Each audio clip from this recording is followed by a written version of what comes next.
देखील एक अत्यंत महत्त्वाची बैठक जी आहे ती पार पडलेली आहे, ज्याच्यामध्ये वरिष्ठ मंत्रीगण त्यासोबतच नेते उपस्थित होते।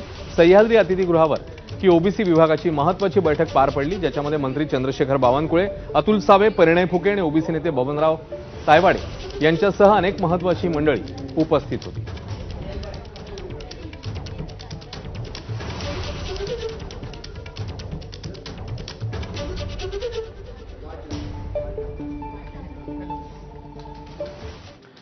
तर दुसरीकडे लक्ष्मण हाके, ओबीसीचे नेते लक्ष्मण हाके थेट आता सरकारलाच आव्हान देताना बघायला मिळतात। कारण जोपर्यंत मराठा आरक्षणासंदर्भातला काढलेला जी रद्द होत नाही तोपर्यंत आपण ओबीसींसंदर्भातल्या समितीला मानणारच नाही, असं लक्ष्मण हाकेंचं म्हणणं आहे।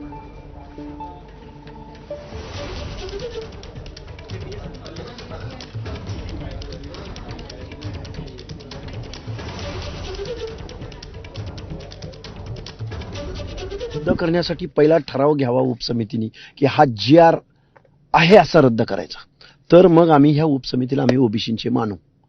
अदरवाईज हा फारस आहे शासनाचा डॅमेज कंट्रोल करण्यासाठी। अजिबात होणार नाही डॅमेज कंट्रोल। ओबीसीला चांगलं कळतंय, ओबीसीला GR वाचता येतो। एवढे पण आम्ही दूधखोळे किंवा डोंगराच्या कुशीत राहणारे नाही आहोत। आम्हाला ही आत्ता भाषा कळते, GR कळतो आणि कोण कसं वागलंय आमच्या बरोबर ते आम्हाला चांगलं कळतंय ना। दरम्यान ओबीसींना प्रमाणपत्र देण्याची तरतूद नाही असं बबनराव तायवाडेंचं म्हणणं आहे। तर GRचा नेमका कोणता अर्थ तायवाडेंना कळलाय ते त्यांनी सांगावं, असं लक्ष्मण हाकेंचं म्हणणं आहे। बघूया। कोणत्याही मराठा व्यक्ती आली ना त्याला कुणबी प्रमाणपत्र द्या अशा प्रकारची सुद्धा तरतूद या शासन निर्णयामध्ये नाही।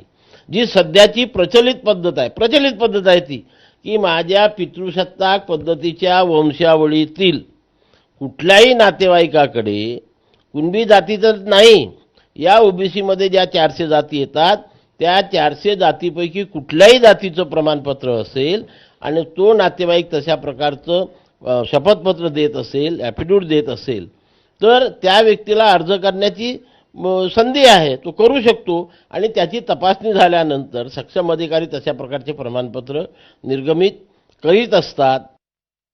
त्यांनी एकदा समोर बसावं आणि काय GRचा अर्थ आहे, तायवाड्यांना काही वेगळा अर्थ कळला असला तर त्यांनी आम्हाला सांगावा।